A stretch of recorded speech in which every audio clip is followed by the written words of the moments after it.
Hi guys, నేనైతే ఈరోజు మా మమ్మీ వాళ్ళ ఇంటికి వచ్చాను. సో ఇక్కడ కర్రీస్ ఏంటంటే స్వామిల వల్ల సో మాదైతే వెజ్ కర్రీస్ అండి. అండ్ కర్రీ ఏం కాదు, సాంబార్ రైస్ వేడివేడిగా పెట్టింది మా మమ్మీ.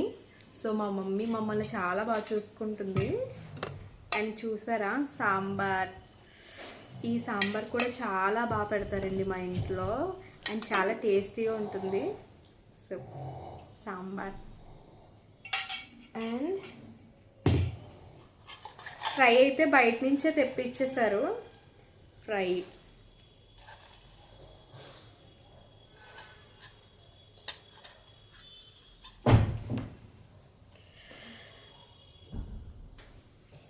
సాంబార్ అంటే ఇష్టం ఉన్న వాళ్ళు ఎవరున్నారు కామెంట్ చేయండి. చాలా బాగుంటుంది సాంబార్ కూడా.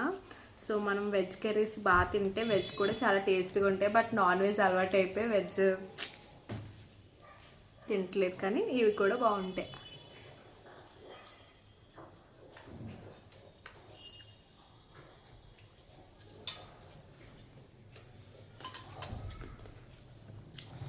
సూపర్ ఉంది గైస్.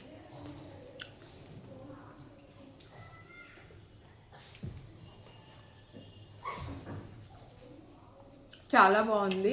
అండ్ మా ఇంట్లో అన్ని వంటలు కూడా చాలా బాగా చేస్తారు. ఎవరికైనా కావాలంటే కామెంట్ చేయండి, ఫుల్ వీడియో చేస్తాను. నేను కూడా వంటలు బాగానే చేస్తాను. సో ఎవరికైనా కావాలంటే కామెంట్ చేయండి, కన్ఫర్మ్గా ఫుల్ వీడియో అయితే పెడతాను. ప్లీజ్